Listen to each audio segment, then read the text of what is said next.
ասեմ, մեկ տարի կալանքի տակին այ նախ հետաքրքիր է ընթացքում երկար ժամանակ հետևական վերլուծություններ անելու վերաբերյալ հետաքրքիր է շարժման հետ կապված ինչ դիտարկումներ կանեք, ինչ կփոխեք այսքան ժամանակ հետո եւ շատ խոսվեց, որ խափանամիջոցի փոփոխության հարցում տնային կալանք ձեզ հետ փորձել են ինչ-որ այսպես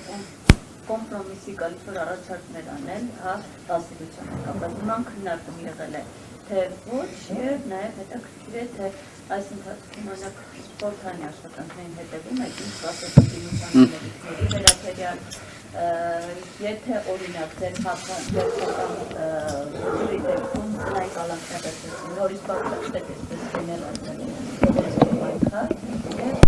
ընդհանուր ինչ կասեք խորհրդարանի վերաբերյալ Մամուլի ասուլիսի հարց տվեցին հարցերը նաև կրկնենք, որովհետև երևի լսելի չի լինի Հա, լսվում էր, հարցերը լսվում էին Նորմալ է Եկեք միայն այդ բոլոր հարցերից դրանց հետո կանդրադառնանք մանավանդ շարժման հետ կապված երևի մի առանձին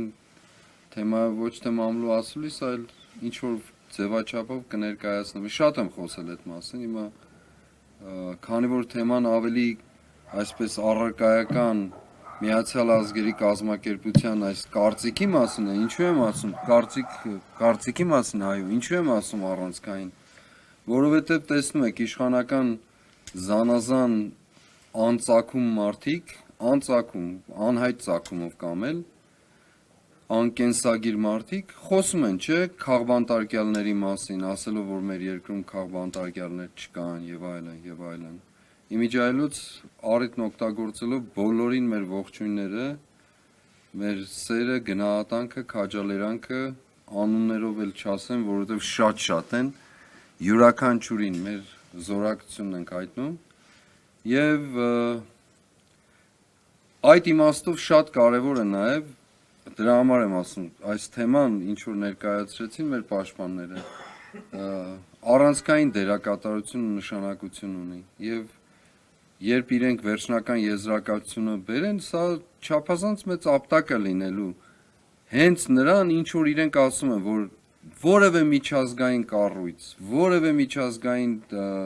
խոսք չկա այս թեմայով, որ Հայաստանում քաղբանտարկյալներ կան, թե չէ որ երկրում են քաղբանտարկյալներին դատում որպես քաղբանտարկյալ, չկա այդպիսի բան, չէ։ Եվ Այդ իմաստով շատ կխնդրեմ, որ սրա վրա կենտրոնանանք։ Մնացած թեմաներ ինչ որ հարցերից ես չեմ խուսափում պատասխանել, բայց ուղղակի ասում եմ, ավելի առիթ կլինի, ավելի ծանրակշիռ խոսելու։ Այո, վերլուծություններ էլ արել եմ, գնահատականներն էլ Հիմա գալիս եմ, հերթով հարցերին պատասխանում։ Գնահատականներն էլ տվել եմ, պատկերացումներն էլ ունեմ, թե առաջիկային նաև ինչպես կարելի է եւ պետք է, որ այս մարդիկ հեռացվեն Իսկապես խորհրդարանի վերաբերյալ այս բանին ոչինչ չեմ կարող ասել,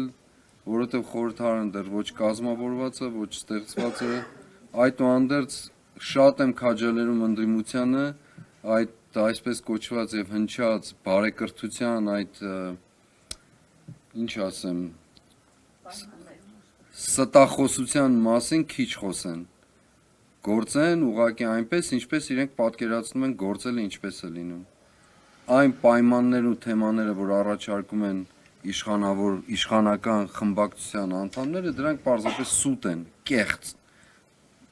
Ավելորդ է խոսել բարեկրթության, բարոյագիտական մասին, թե ինչպես են իրենք վարվում, ինչպես են այդ խորհրդարանի ամբիոնից ասենք ինչ-որ անծագում մի երևույթ, որ անհայտ է, թե որտեղից է առաջացել, կարող է ասենք որևէ հոգևորականի համեմատել Բեն Լադենի հետ երևի ինչ որ ձգտում կա իր ծագումը փնտրելու երևի գնացել հասել է այդտեղ գտել է Բեն Լադենի կերպարը եւ որոշել է որ ինչ որ բան է կորցրել իր մեջ հիմա ուզում է գտնել ուրեմն դրա համար եմ ասում որ եկեք ավելի կենտրոն ինձ այդ ոչ մի պայմանավորվածություն ոչ եղել է ոչ խոսել են իմիջայլոց դուք հիմա գտնվում եք կալանավայրում այնպես որ շատ տարբեր չի ուղղակի մի քիչ ծով կա, կանաչ կա եւ այլն, բայց կալանավայրում եք դուք, իմացեք դա։ Եվ ոչ մի պայմանավորություն չկա։ Ես մի առիթով ասել եմ, պայմանավորվում են նրանց հետ, ովքեր պայմանավորվելու բան ունեն։ Այսքանը։ Մենք կարծեք մանդատներ վերցնելու որոշումը ոնց է։ Անցել է դա արդեն, սիրելիս, էլ հիմա մանդատներ վերցնել չվերց։ Հիմա վերադառնամ 2 ամիս առաջվա թեմաներին։ Իսկապես ես այն առիթով էլ ասել եմ, իրենք պետք է որոշեն մանդատ վերցնելը ինչ նպատակի է ծառայելու, չվերցնելը ինչ նպատակի։ Այդ նպատակից պիտի գան որոշելու համար, թե ինչ են, բայց արդեն այսօր փաստը արձանագրված է, մարդիկ խորհրդարանում գործում են։